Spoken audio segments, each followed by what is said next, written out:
I just want Yeah. to talk. That's what it is. I just want to talk.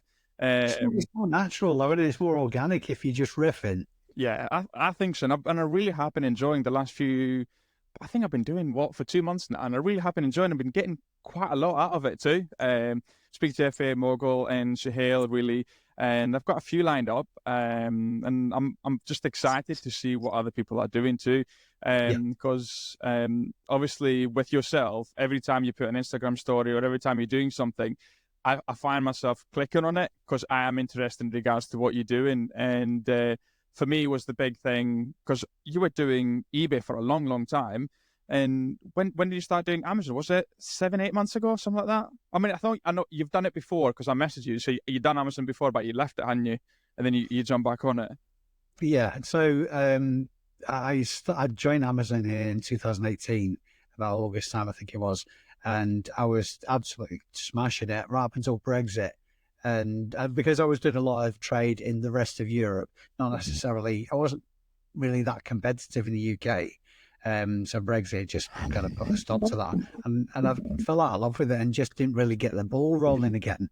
I just concentrated on eBay, and that was going all right for me. But it's only really over the last, probably getting on 18 months now that I've been pedal to the metal with Amazon again and seeing some really great returns. On, that's been supported by making some really impressive contacts.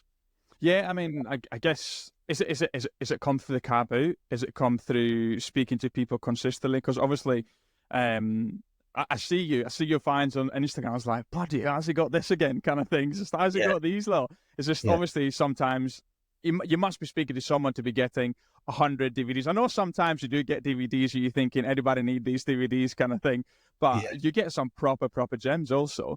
Has it come with a face to face kind of thing, or has it come naturally? How's it happened to get them contacts? Because you get some nice finds. Yeah, well, these are relationships that have been built up. In fact, you might have heard me reference before about a YouTube thing and how it's not really worthwhile doing financially for a return. It's but because of the time the time commitment, it really isn't worth it in that respect. But it does generate conversations, and some of the bigger suppliers have started off conversations about YouTube because they've either seen the video or they're aware of the channel or something like that.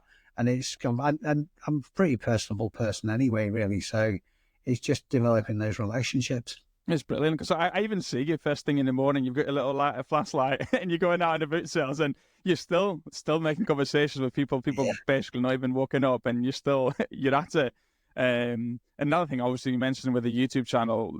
The thing with your YouTube channel um, is it 8,000, 8 or 9,000 at the moment?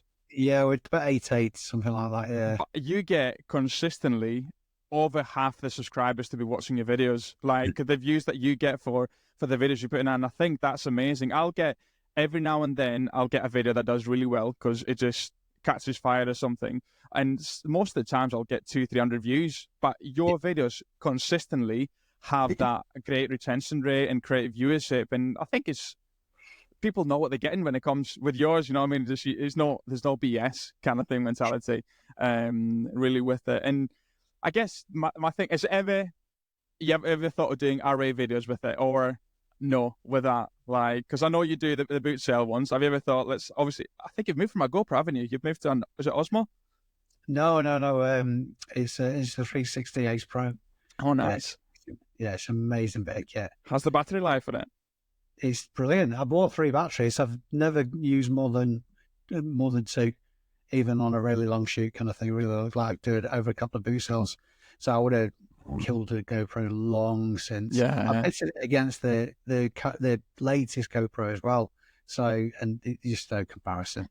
It's not supposed to. It's only 50 quid more expensive than the Hero 12 as well. Oh, So wow. it's worth it. It's so worth I think the batteries just for me is there's been many times that I thought let's do a GoPro video and then I'll charge it 2 days before or something like that and I'll go to use it on the day and it's gone. It's down to it. nothing without me using it. And you mentioned a few boots. So do you hit a few boot sales consistently, you say, on the day? Um, Yeah, I do. I try and do more than one. I think my record's four. That's only wow. only once though. I know people who go mad. But the thing is, strangely, I've just been having a conversation on another live about pace. I'm very sort of like slow and steady when wins the race kind of guy, rather than just zooming up and down the aisles kind of thing. But it goes back to building those relationships. If you make eye contact with people, if you be polite, professional, and use a bit of charm, then you win them over. Because I think everybody, to a degree, is quite socially awkward. There's degrees to that, obviously. And if you can break down that social awkwardness from the get-go by just simply saying morning, how you doing, that kind of thing, just building that sort of like interaction, then there's more chance that if there is a deal to be had there, that it'll go your way. No, I mean, it's just I've been on in 2 boot sales in my life. Okay, you've probably been the big one. What is it, St Michael's? You've probably already been that St Michael's Yeah. one. I don't think, by the way, I don't think we even live that far away. I'm Preston. Is it Chorley you live in? Like, Oh, yeah. So we're not far away at all.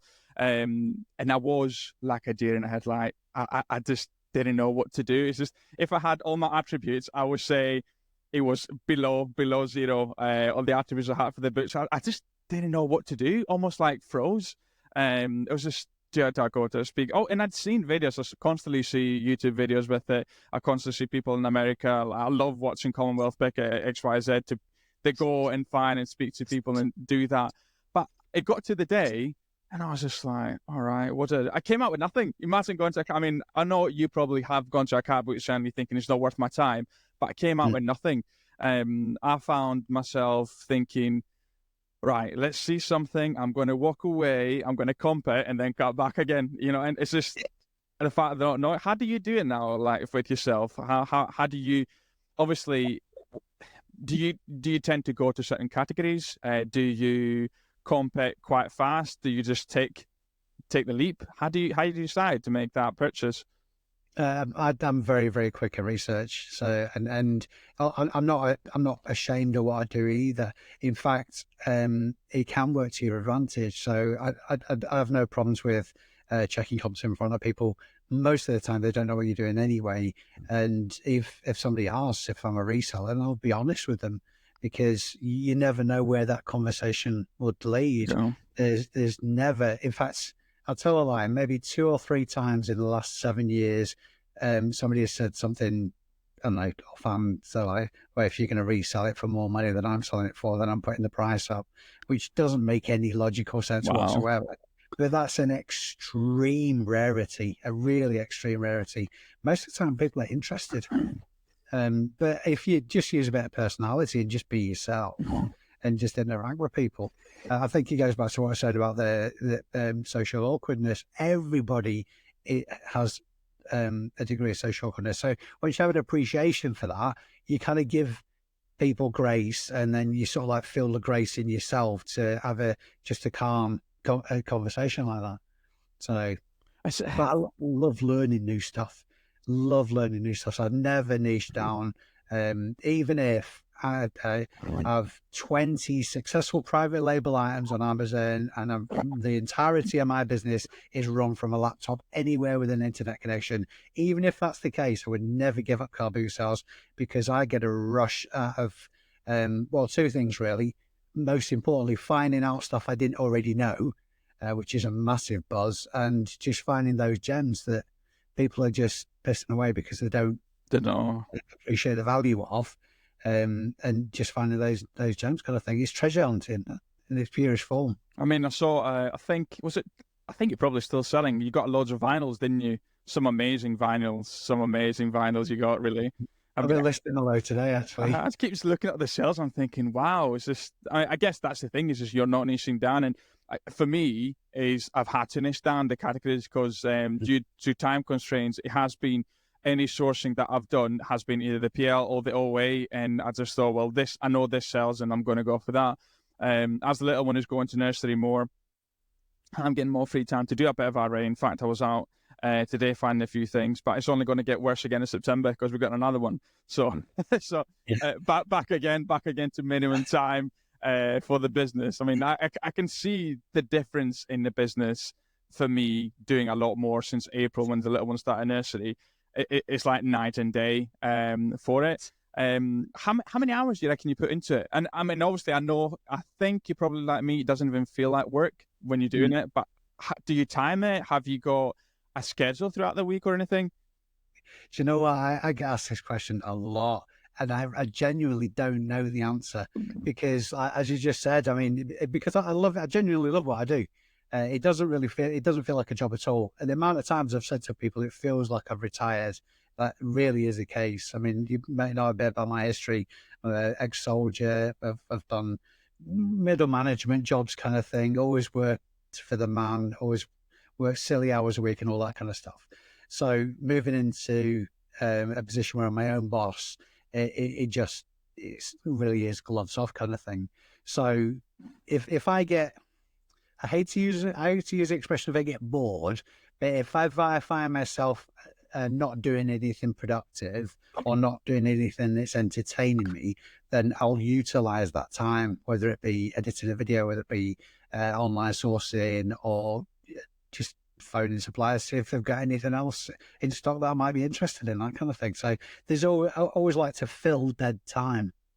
Yeah, so it's weird, isn't it? Because it doesn't feel like work. It doesn't feel like work. And what made you made that jump to do obviously to be your own boss? What made you do that jump? Obviously, I don't know if you mentioned it in a video or anything, but if I've missed it, but for me, I think I started following about a year and a half ago.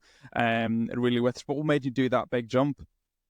I thought my job was going to kill me. Really. Wow.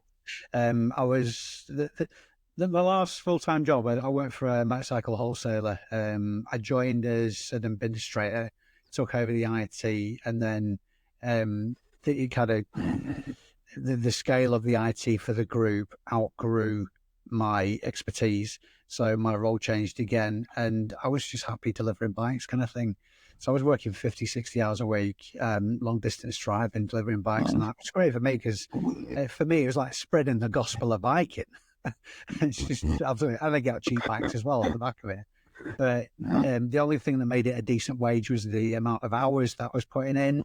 I had some particularly scary incidences on the road from micro napping and all that at the wheel. Wow. It's absolutely terrifying. So I was getting to the stage where So literally about to kill you, literally.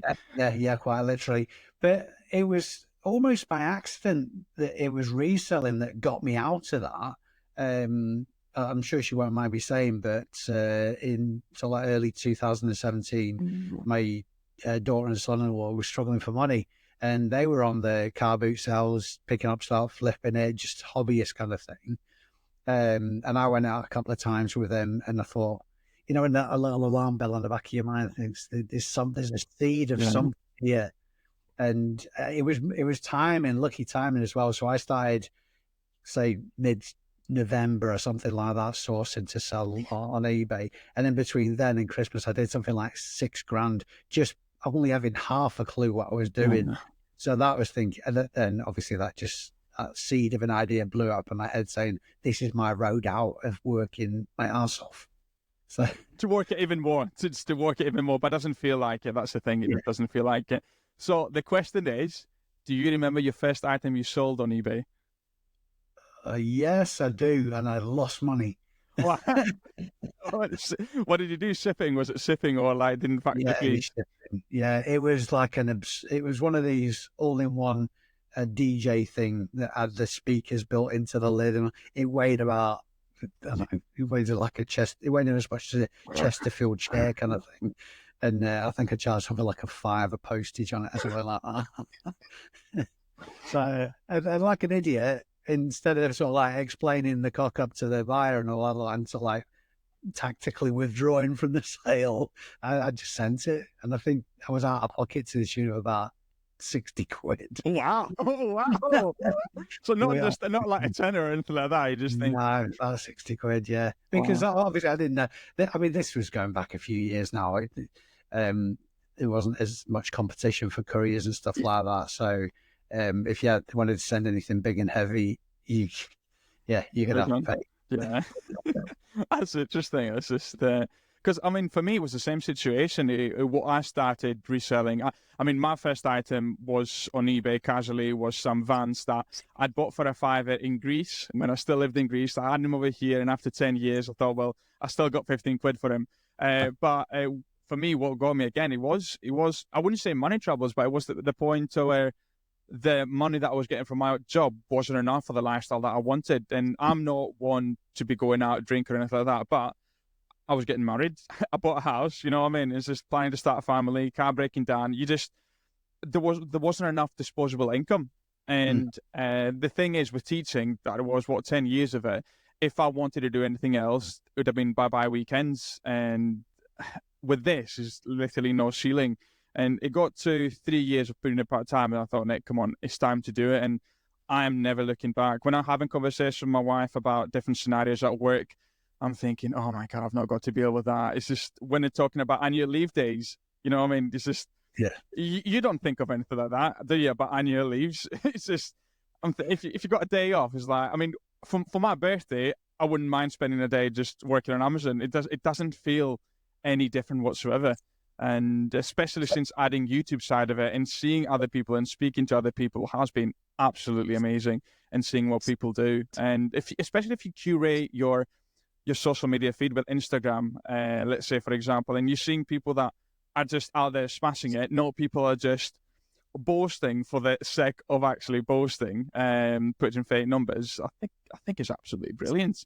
It's such a little community you can get off it. And for me, this is what I wanted, because for a long, long time, it has been just me in a garage, just playing along constantly, let's get out. And I thought, well, Nick, you need to have those conversations with other people, see what they're doing. So for me, it might be the case that I do have to get myself out to a boot sale, because I can find that 10 quid find that could sell to 100 or far greater. So, I mean, have you got a schedule? No, no. In fact, this is one of my biggest takeaways. Is I love the flexibility just to decide what I'm going to do. I have a very basic schedule. I mean, I do my shipping on a Monday, Wednesday, and Friday mornings.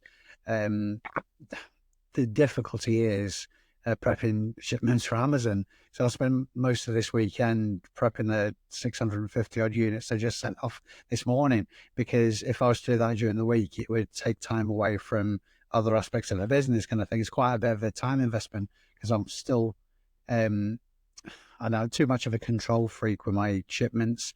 I want to prep them myself, make sure everything's right and that kind of stuff. So I'm very much the same with the eBay side of the business as well. So yeah, too much of a control freak. But aside from that, no, I like the flexibility of just making shit up as I go along. It's brilliant. It's absolutely brilliant. And one of the reasons I started doing this in the first place, for that break from, it sounds really cheesy, but from the break from the rat race. You know, when I was talking to my daughters about this, like within the last month or two, about how everybody is conditioned from almost birth to fit into the system, to go to school, get the best education you can, get the best job you can as a result, contribute to society and all that kind of stuff. And nobody is taught an alternative to that. Nobody's taught entrepreneurialism. And I think that is criminally a criminal waste, because practicalities as well. Nobody's taught how to pay bills at school. It's all academic side of life rather than practical side of life. And I just think it's wrong. But escaping from that, I'm very much a lateral thinker, escaping from the status quo was a huge thing for me, huge thing. Which is ironic, really, because, I mean, I was in the army for 7 years, getting screamed and bored at and told what to do. No, I mean, I get you. I mean, this is, I'll be honest with you, it was a big part of why I left teaching and education after 10 years. And I taught mathematics and I taught economics. That's what I taught. And it killed me, the fact that the kids would get maybe 2 hours in 5 years, 2 hours in 5 years to maybe talk about entrepreneurship. It will be a tick box exercise. That's all. It'll just be a tick box exercise. And it's correct. I mean, you couldn't have said it more correct. The fact they don't know how to pay bills. In fact, a question a couple of years back in a GCSE, and people failed because they didn't know what meter readings were. They didn't know that you had to measure the meter reading in June, measure the meter reading in September, and work out how many units you've used. It because they don't do it, as you said, practical. And I mean, I know that's pretty basic, but it's just they don't know anything about taxes. Let's say, for example, it's so much information that is not given to them, and it's very, very sad. It is very, very sad. Coming out of university, I mean, coming finishing A levels, you're thinking straight away, oh yeah, you know what? I'm just going to get a 9,000 loan, actually 27,000 because I want to do my degree. Oh, they're going to give me another 27. Yeah, 54k before I finish my degree. It's insane. It's criminal how they don't educate people. And I guess up to a couple of years' time, almost the apprenticeships were looking down at people that were doing apprenticeships, and who's laughing now? Kind of thing. They've got a better job, and they've got no degree to pay for. It's mad. The cynic in me, and some would say a conspiracy theorist in me, saying it's all part of the bigger picture. Because if you get yourself into debt, then you are a slave to the system. You're more likely to go for a secure 9-to-5 job that pays you a salary. You know, that you won't take any risks whatsoever because you have financial commitments. Debt is an unbelievable prison that people don't shine enough of a light on, and people take for granted too much. Because temptation and all that, it's the human condition, granted, but it's so much of a prison. And I learned that lesson way too late in life. But going back to what we were saying about entrepreneurialism, it really is a case of if, like I say, it's very cynical, but if entrepreneurialism and practicalities are trained into kids at a younger age, then maybe they will realize that actually there is an alternative to fitting into the system. And the powers that be need people to fit into the system. They need the mice on the wheel to make society work. It's almost a chicken and egg situation. I get you 100%. It's just, I mean, look at me now. I've been doing for 2.5 years. I can do what I want. And then I've got my younger brother. He's just finishing university, and he's just joining the corporate world. You know, I mean, 9 to 5 again. In fact, he's finished last week, and I took him to watch a football game last week, and because I always do that for his birthday. And on the way back, I said, I really hope we get to work again together, but I wanted to be in your terms, really with it. So I am hoping that he does see the value of have been able to choose what to want to do, if that makes sense. Because I think for me, that's the biggest attribute, being to choose what to want to do. I mean, the big thing that ticked for me was I didn't want to miss out on my little one growing up. That's the biggest thing. I was spending more time with other people's kids than my own. So that's why I made the decision really with it. But do you feel at any point, do you feel stressed at all about the situation that you've got to, if you don't work, the bills don't get paid? Do you feel stressed at all with that or not? Does that affect you? I used to a great deal, but and sometimes it's something I take for granted. I'm in quite a lucky position where I have very, very low overheads compared to probably most people. I still have a mortgage to pay, but there's not long left on it, and it's quite low anyway. I don't have any dependents. I don't have any debt, and I mean that I know I'm going to labour this point, but debt is a big one. Because my outgoings are very low. I've got, that is my safety net, really. When I first started out for the first couple of years, I mean, I started full-time reselling at the worst possible time, probably in the history of man. It was sort of like day one of lockdowns and all that kind of stuff. So no support of the government. And it was like finding stuff, the sources of stuff to sell was like hen's teas. So I was very much reliant on the sort of like snowball that I'd already got to hopefully get through all the lockdowns and that kind of stuff. The bored people stuck at home with nothing better to do, buy shit they don't need online, right? Yeah, So yeah. it was a license to print money. So that kind of, but even you'd be daft if you didn't think that, well, if you break your legs or whatever, time off work, nobody's who's paying you and all that kind of stuff. So of course I'm conscious of that. But there's things you can have in place. But now, as the business is growing, that safety net of, I call it the tits up fund, that safety net's growing and all that kind of stuff. I know that I've got probably the next 2 or 3 VAT quarters take into consideration. Yeah, I don't worry so much these days. Yeah, it's that's what I say for myself too. Is just it's a different kind of stress. Not even a different kind of worry. You're thinking, you just want the business to grow more and more, so that's why you want to spend more time on your business. Really, I I'm in a good position because Amazon is not my only income. I've been able to get quite well with the affiliates, and hence as to why I made that decision. I knew I'd be able to have it, and as you said, I've got that fund on the side just in case it is needed for a couple of months. Because I started working full time for myself, and I got COVID straight away. I managed to do 3 years of working with kids, no COVID. Yeah. First week working for myself, COVID. And I had it quite bad really too. But that's the kind of thing that life will set you up with. You've got to decide what you want to do or not. Going back to your conversation, I know you recently got VAT registered. Yeah. How you finding that? And what put you off from doing it beforehand? Because I'm sure were you close beforehand, or it just happened naturally for you to get to that threshold to do the VAT? I was putting it off for ages. I was pulling my punches. And I suppose ignorance is, I'm dyscalculic, so I struggle with anything to do. I mean, I could just, when I was self-employed, I can keep on top of my own books, use QuickBooks and all that kind of stuff. And sometimes I had to get my, they call it it's like a bookkeeping MOT once a year, just to make sure before the return goes in that everything's hunky-dory. And it just terrified me going over the threshold. So I got directed to my accountant, who are just brilliant. And I know I pay over the odds for them, but they do everything. I do less now on the book side of life than I did when I was self-employed. It's just brilliant, all encompassing. So there's a few things I have to do every month that takes care of. Send it off to the accountant, job done. What I've found, the most significant thing I've found since going back registered is that feeling of the gloves being off.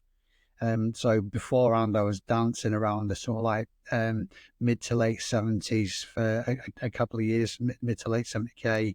And then I was aware that all it would take is a flurry of sales to push me over that limit. And I just panicked. I just panicked.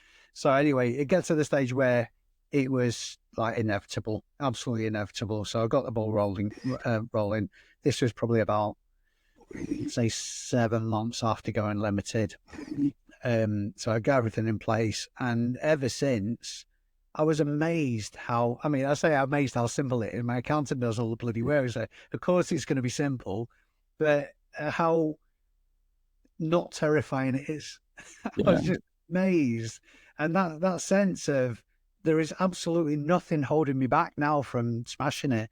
And I know there's sort of like a break even for your VAT in there, where it's, I think the cancer is around about, it might have gone up a little bit, maybe 110K or something like that, where it makes more sense not to be VAT registered and staying under the threshold. But I knew that with very, very little extra effort, I could smash through it anyway and build on that. So, I mean, you probably know from watching the videos, I'm big on time. So the less time I can spend making money, the more time I can spend on growth and all that, so like adding income streams, efficiencies and all that kind of stuff. So time is my number one focus all the time.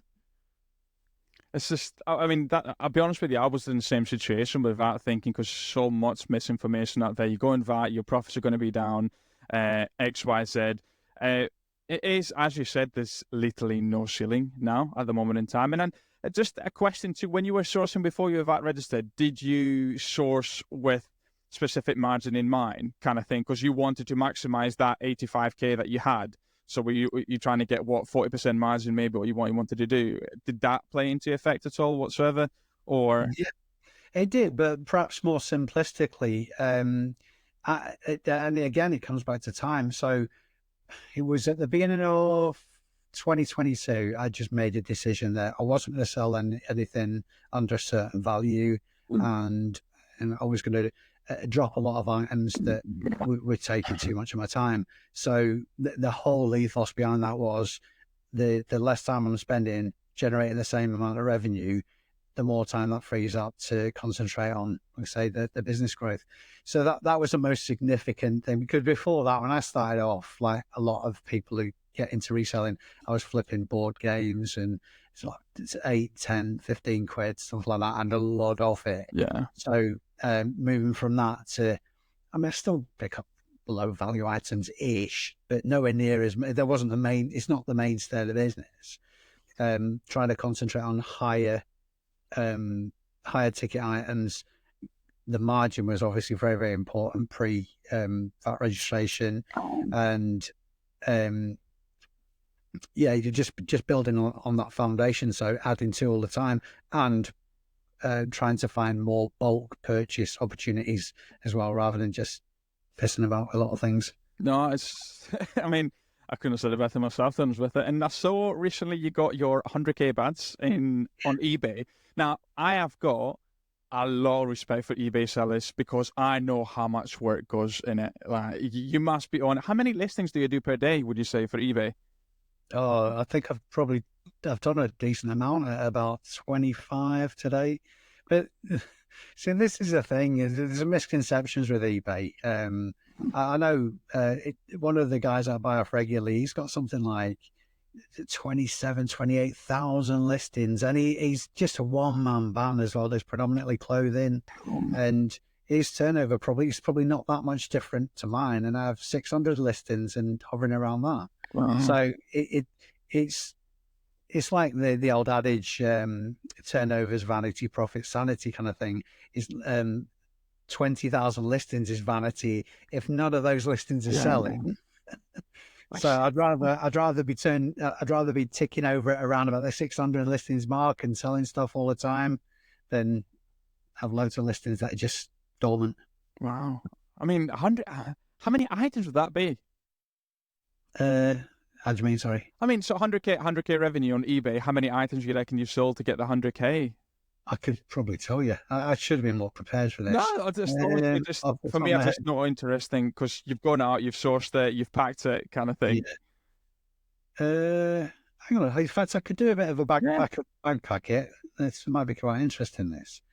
So I'm very conscious of dead air time as well, because it's. Oh, I don't mind. I can always edit it. Don't worry, mate. I can always edit it. I just find it personally. I find it quite interesting. 100K revenue. How many items would be? So over the last 90 days, I've sold just under 900 items. Dave, you put some graft in. Yeah, it's 1836. About, let's say, 3,500 items in a year, give or take. Back in the back bucket. Wow, that's a lot of packing. Yeah, it is a lot of packing. The thing is, in fact, I was talking to one of my suppliers today. He's a big media big media seller on eBay. That's why he loves dealing with me, because eBay is his business and all that kind of stuff. So when I'm buying from him wholesale, he knows my stock is like 99.5% of it is going to Amazon. So we're not standing on each other's toes. And I was speaking to him earlier today, and he was halfway through packing 200 orders from the weekend. I'm going, gee, wow. No, you're all right. No. Yeah, honestly. I know a lot of it's media, so it's sort of like slipping in a bag, label, jobs are done kind of thing.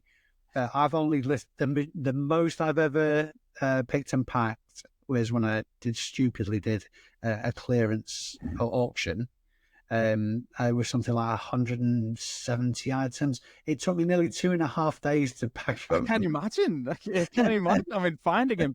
I mean, speaking of finding him, have you got a system that you got like SKU? So obviously, when I look at Lonnie's videos in the morning, because I don't know about you, but that's how I start my day. It's morning. I just watch Lonnie every morning. He's on there, him and Candice every morning, regardless of what's happening. I start with them in the background, and then they've got perfect. Now, obviously, it's amazing to see what a woman can do for your inventory, for your SKUs and everything. But have you got that? Have you got a system in place? Yeah. I mean, I used to have. Just as a bit of going off on a tangent, I had 2 trades in the army. One that I tell everybody about is that I was a physical training instructor, That was actually my secondary trade. The reason I tell them it's that is because my first trade was a supply specialist. So I was a storeman in the army, which is nowhere near as cool and rock and roll as a physical training instructor in the army kind of thing. But anyway, as a result of that, my shipping container is militaristically stored. Everything's skewed. Everything's got a location. Um, the only time I get caught out is when I've just entered a SKU wrong because I've been tired. So I have to go through all the locations looking for an item, which is a massive pain in the ass. But that's an extreme rarity. Everything's got a place and it gets stocked in and obviously gets picked when it's sold. And have you managed to split it equal? I mean, I don't know. Obviously, obviously when you come back from the videos, you always see the goods in your living room pretty much. Do you take them back to your container, or is it mixed between your house and container? Like, because I know, I mean, for me, and I was speaking to FBA Mogul too, we're trying to almost not have any Amazon stuff in our house, kind of thing. But is that the case for you too? Yeah, I'm working towards. I've got a bit of a longer term plan over the next sort of like 18 months or so, where I want to buy somewhere. I want to buy a commercial premises rather than rent one because the cost of it. I looked into it when I upscaled my shipping container, and for it worked out for something just a touch bigger than a 20-foot shipping container. It was about £700 a month. I'm thinking that is just it's a stupid move. So there are obviously disadvantages of working out of a shipping container, but doubling up my space into a big container as the next step was a smart move.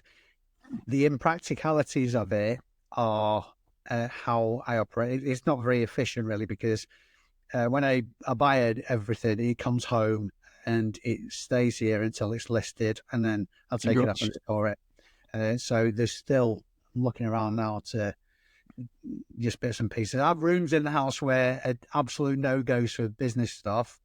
The front room. Just motorbikes, just one motorbike in the middle of the room kind of thing, yeah. Yeah. Well, when a couple of years back, my brother moved in with me because he was problems at home and all that kind of stuff. And the room he took over was the room that I use for photographing, listing, and all that kind of packing kind of thing. So I had to move all that into my bedroom. So I was literally sleeping while work. Wow. And that it just messed with my head. I can't imagine. It messed with my head. So this was before I took on the first shipping container as well. Getting the stock out of the house was just amazing. And it freed me up. But now I'm getting to the stage now where just anything in the house to do with the business, aside from maybe one computer, one laptop, I want it gone. Yeah. So I appreciate the fact that it's a timing thing. So I reckon I'm going to give it, say, 18 months to put a loose time frame on it. I want to be buying a commercial property through the business. And and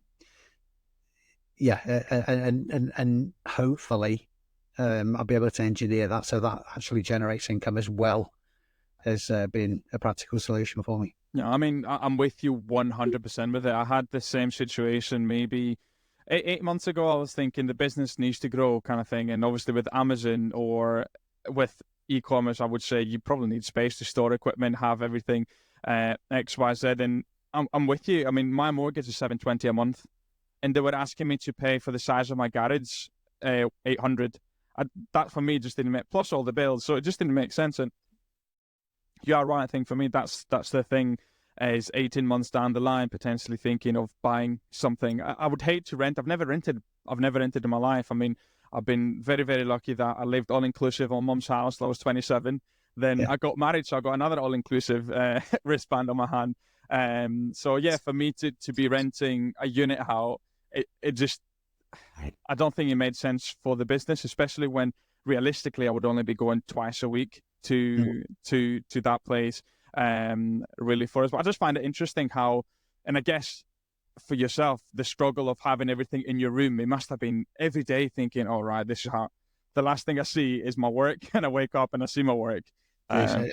You can never underestimate that kind of stuff as well. I mean, I'd go back to what I said about when we started coming out of lockdown and all that kind of stuff. I think you touched on it yourself about how isolating what we do is, particularly if you're a sole trader. the only conversations I were having with people in charity shops, or when the boot sales open at boot sales, and the guy at the post office. I insist on still, I won't have anything collected from my house. Wow. I insist on dropping it off because of that interaction. I think interactions generally are just undervalued, because you never, ever, ever will know what could come from a conversation, and it could be from the most innocuous of sources as well. So yeah, interactions. But I was proper messing with about everything, having everything in the bedroom. So yeah, get everything out. No. Okay. Starting freeing up a bit more space at home now. Well, then again, saying that, if you're in my front room on Saturday, you couldn't see the carpet for piles of skewed bloody box sets and whatnot. Wow. Short-term pain, long-term gain. Well, that's it. This then. I mean, another question really is for me is: have you got a target per month? Do you have like a listing target? Have you got a profit target? Are you a target kind of guy, or you just I go out, I do what I enjoy, and see what comes out of it, kind of thing? It's I'd like to say it's a combination of the two, but it's probably more so flying by the seat of my pants. Right. I'm not very competitive at all. I know what I have to do to generate a certain degree of results, and obviously the listings is the biggest one. I'm not as consistent as perhaps should be, but I know that the say 20, 30 listings or whatever it was I've done today, that will generate sales, not necessarily of those items, but that will generate sales over the next week that wouldn't necessarily have happened if I hadn't listed today.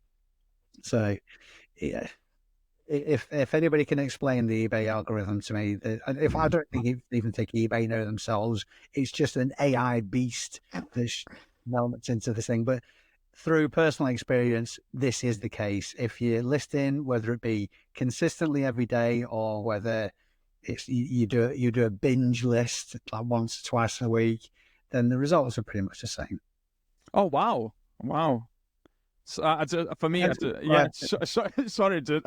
I'm actually I saw because I thought the worst thing to do was once every 2 weeks list 10 to 15 out. Well, I mean, it would be nothing. What would be 50 items potentially? Let's say once every 2 weeks. That'd be probably the worst case. Now, I just thought you had to be consistent, really, with it. I do sell on eBay, but not to a scale of you. I mean, I can't imagine doing 100k items on eBay. Really, and it's weird because on Amazon I've done I think already 100k in 2024. It's such a weird thing, but I'll be honest with you. When I was doing eBay at the beginning, when I started getting into a bit more into reselling, I enjoyed the auction houses more than car boot sales and finding stuff from auction houses. I thought the idea that on a Monday night you could have a look to the catalogue, and then on Tuesday afternoon you could go and have a look at it, and then on Wednesday you just put your bids and see what you come out with, because it usually was during the school day, so I pre-bidded and see what I came out with. I enjoyed that side of it quite a lot. Do you do auction houses? Very rarely, and it's quite often mostly more for the content rather than the return, because I don't know, it's not really something I've spent enough time on to get the hang of properly. I do look at my local auction houses semi-regularly, and it's a lot of crap, basically. They're just crap items. In fact, I've probably sold more through the auction house, dead stock, than I've ever bought. Every now and again, they'll do a suitcase of, they call it house clearance items. So I'll blind buy this blind suitcase lot just for the video.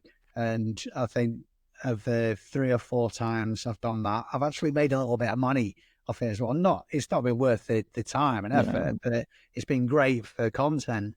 And I like doing that. It's just, like I said, the treasure hunting bit of it's coming out. So you find a good thing. I mean, truth be told, it's probably a total waste of time, but I enjoy doing it. And sometimes you've got to do that. Not necessarily throw caution to the wind and not piss money away or anything like that, but sometimes it's really important just to do stuff because you enjoy doing it, and hang the consequences. Just go out and do it. Do you do any wholesale clothes buys? I see a lot of people on Instagram do the wholesale clothes buys. I saw a company actually got safted maybe six, I don't know, was it 8, 10 months ago? They were offering it to people and the bales of clothes, and they were horrendous, apparently fake clothes. And I saw they absolutely got destroyed by social media. But have you ever done a wholesale buy of clothes like that? Yeah, probably about 5 or 6 times, and I've actually done 2 sponsored videos as well, which is not something to do again. In fact, I nearly didn't do it the second time. The first time was, I won't mention any names. The first time, it was almost inevitable what was going to happen.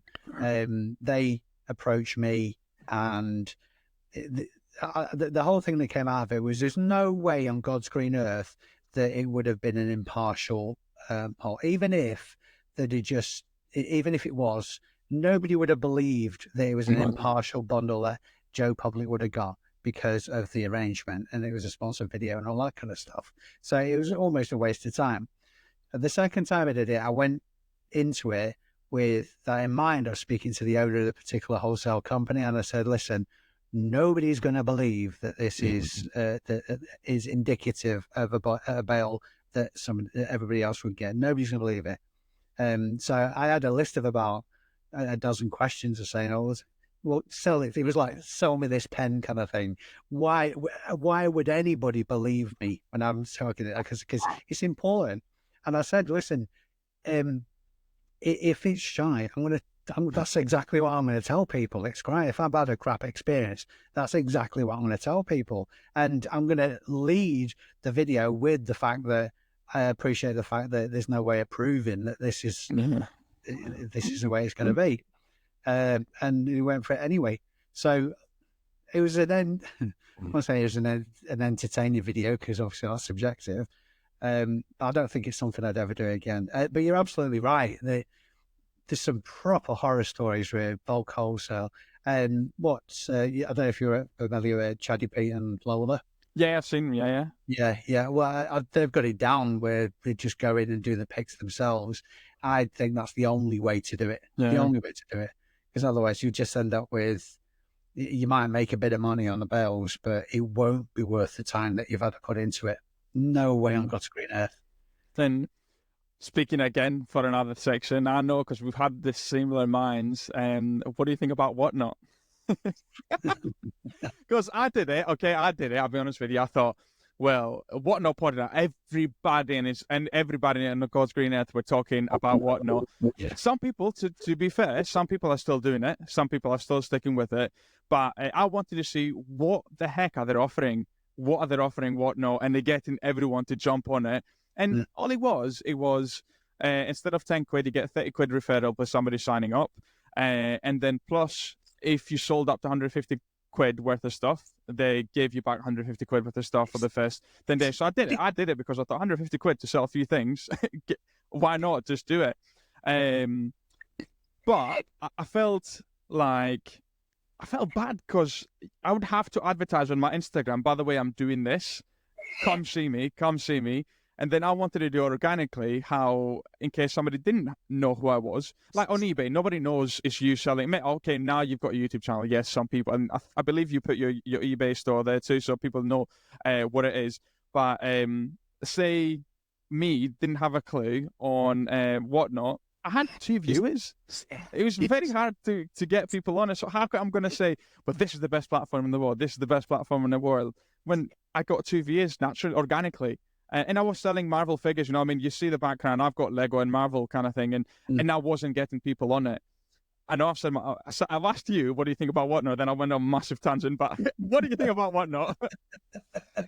Well, I mean, in a couple of my videos more recently, I've a bit of a cheeky tongue-in-cheek about Whatnot kind of thing. It just seems to be, I don't get it. I don't get it. It just seems to be resellers selling to other resellers, and I think you've kind of intimated on it there yourself. You've got to, everything we do, we've got to take our brains and put it in the body of a buyer, not in the body of a reseller. Because if we're thinking like resellers, that's who we're going to pitch to. That's who we're that's not who's going to be. Well, I was going to say it's not who's going to be paying our mortgages, but if you sell on whatnot, that's exactly who's paying the mortgage. You've got to be more buyer centric, and I just don't see it having a future at all, particularly with eBay launching live selling. I don't get why that's not just going to completely wipe the rug from under Whatnot's feet. Because if you ask anybody who's not in the reselling scene or in the world, nobody I've spoken to has heard of Whatnot. Not one person. I've never seen any outside of the reselling communities. I've never seen any advertising. I've never seen any presence anywhere else for Whatnot. And I mean, it's just an act waiting to happen for me. And it's almost like they've whatever advertising was through the community, it almost stopped at a certain age group too, almost disregarding that people over a certain age will also be buying and making purchases. And it wasn't the nicest platform to make a purchase, I would say, because I just wanted to see what it was, because it was all over. It was all over the place. And I thought, I mean, it's definitely quieted down, and I appreciate that people that were pushing it are still selling it now on it. I can see it because it pops up on YouTube. Weirdly, it pops up on YouTube. They're now selling on YouTube Live, kind of thing. But yeah, I think I'm with you. And obviously, I wasn't aware that eBay Live is coming. I've sold a few of my PL stuff on TikTok Live, but Whatnot for me is just I got my 150 quid back for sifting dead stock, and it's getting deleted, kind of thing. It just wasn't worth my time. And for me to be sat, for an hour and a half, the fact that I've got to organize something and sat there for an hour and a half and maybe nobody turned up, and maybe for me, it just didn't make sense. Why would I be on a Friday night at 8:30 at night? Somebody might buy something off me. Why am I not doing it on Amazon? Why am I not putting it on eBay? I don't know. I don't know. Maybe this is me being lazy. Yeah, but I hated the fact that I had to get a show ready, prep it, and then I'm going to be there for an hour and a half getting scrutinized in regards to what I'm selling. Yeah. No, I think you're absolutely right. And I'd even go so far as to say you're probably a purer version of my train of thought as well, because it is mostly about time. I mean, but going down the private label route, I mean, that is the most unadulterated version of that. If you're only selling private label items that you never have to handle yourself, I mean, that's my dream. I've told people this for years. I want to never ever see my stock and just be moving it from manufacturer to prep center to Amazon. It's freaky. It is freaky, Dave. Or whatever the end platform might be, or even fulfillment centers for eBay once they've finally figured out how that works properly. That's the dream for me, and because I want to bugger off traveling and just run my business from anywhere there with an internet connection. That's the dream. And Whatnot is the antithesis of that for me. It's a lot of, in fact, it's probably going back to how I started, flipping really lots and lots of really low value items. That's taken me a lot of time to pick them back and shit. So I don't get it. I genuinely don't get it. No, I'm with you. It's just to say, it's interesting because it's almost like a voice of reasoning between everyone else. I just thought, well, I mean, what do you think about it? And I think you straight away were like, this is bad. this is waste of time kind of thing straight away. And it really was. The fact that I had to be there, it almost felt like a job again, which it wasn't fun. I guess that's the biggest one for me. It wasn't fun. It wasn't fun. And the moment you remove fun, is what's the point of it? You may as well be calling it a job. You lose enthusiasm, don't you? Yeah, you really do. You really, really do. Because obviously, it's just like YouTube. I mean, I don't make anything from YouTube. Maybe I make £40 from YouTube. Maybe I make £40. YouTube pays me each month. But I love what I'm doing. I love that I get to talk to new people. I created a little community of 15 people. I just said, if you're a brand new seller, join this, and we can just once a week meet up, and I will just walk through it. And it's just interesting speaking to people that are just starting the journey.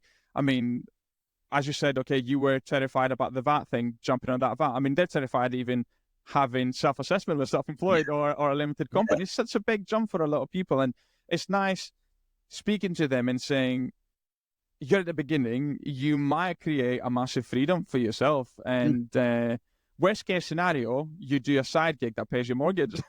Yeah, That's the worst case scenario. that's it.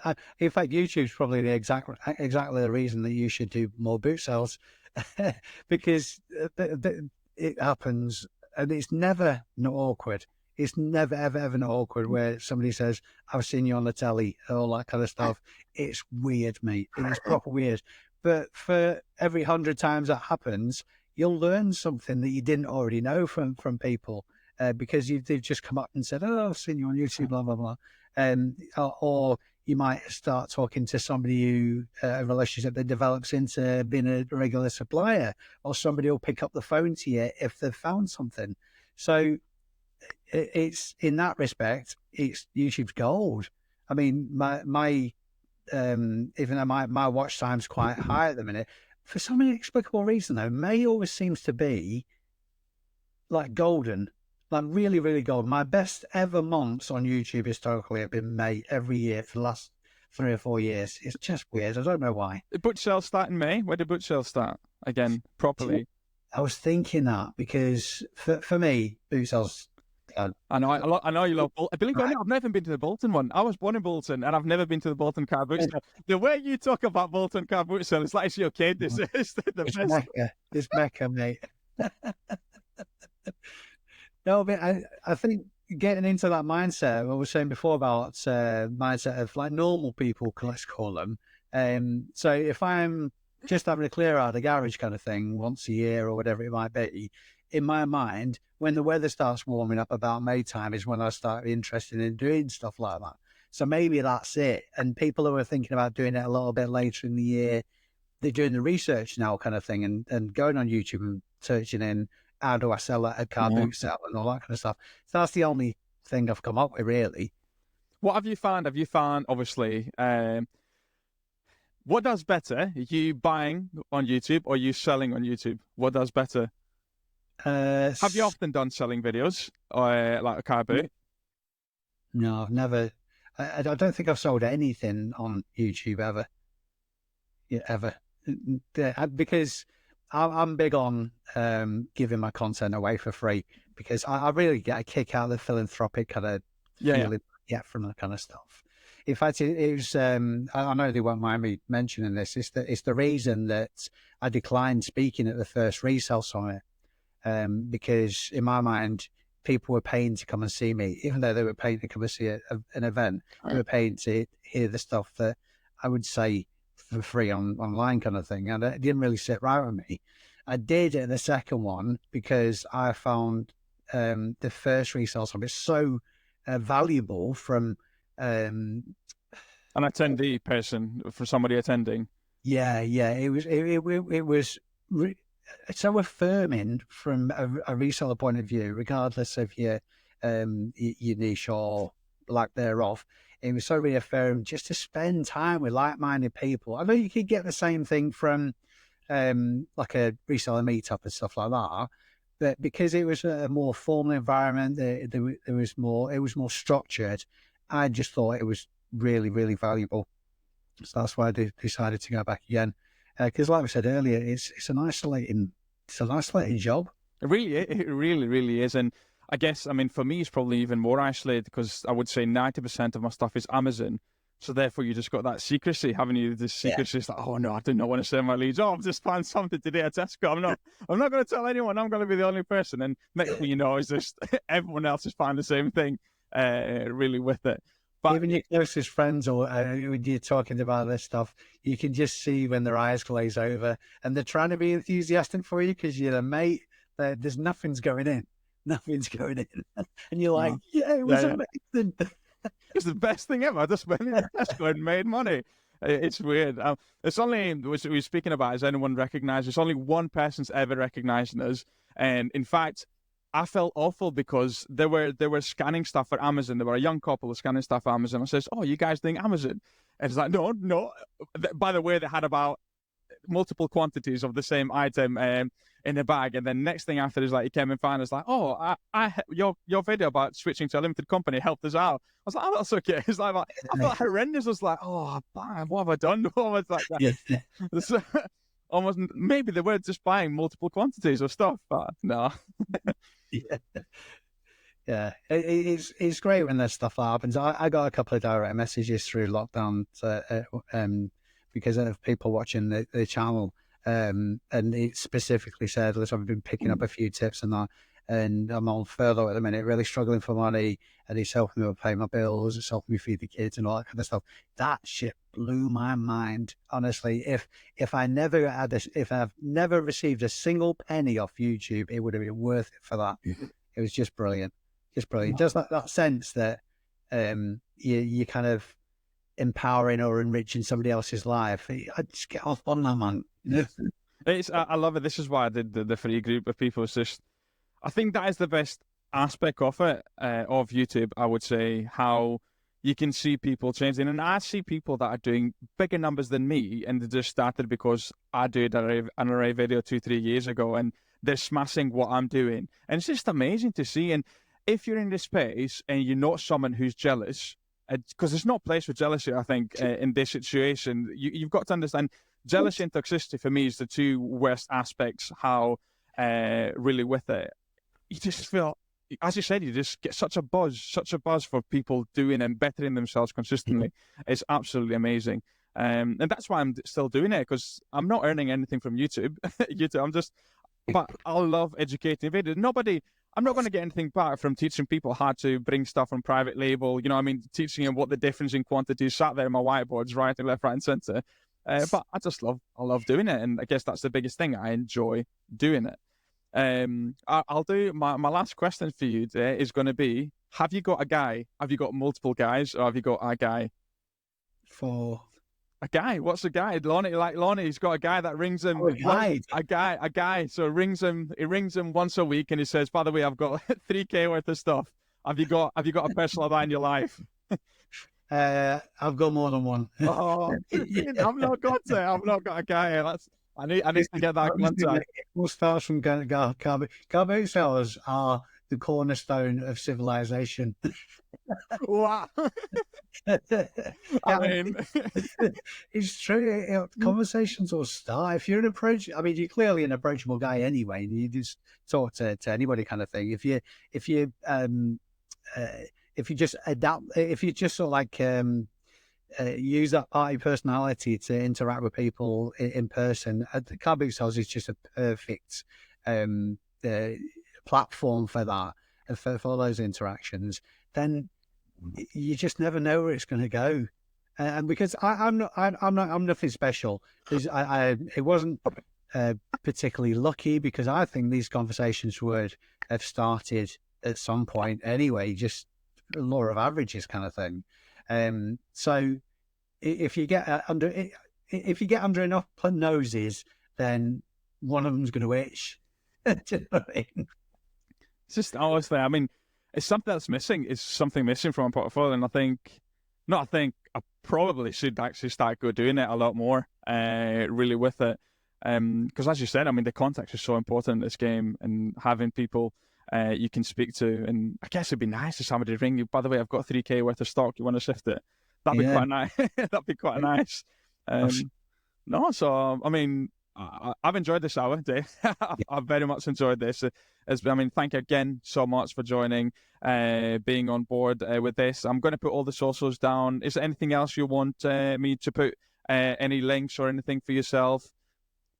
No, it's a YouTube channel. I thought I'd just before you go, though, for the last hour, I've been twiddling with this.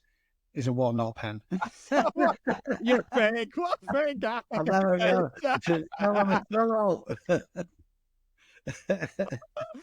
Disregard the whole hour, guys. If you listen to the whole hour, everything's fake. It's all lies. It's all lies. It's actually got a t-shirt underneath, a whatnot t-shirt too. That's all lies. Man. No, that's brilliant. Thanks so much for coming on board, mate.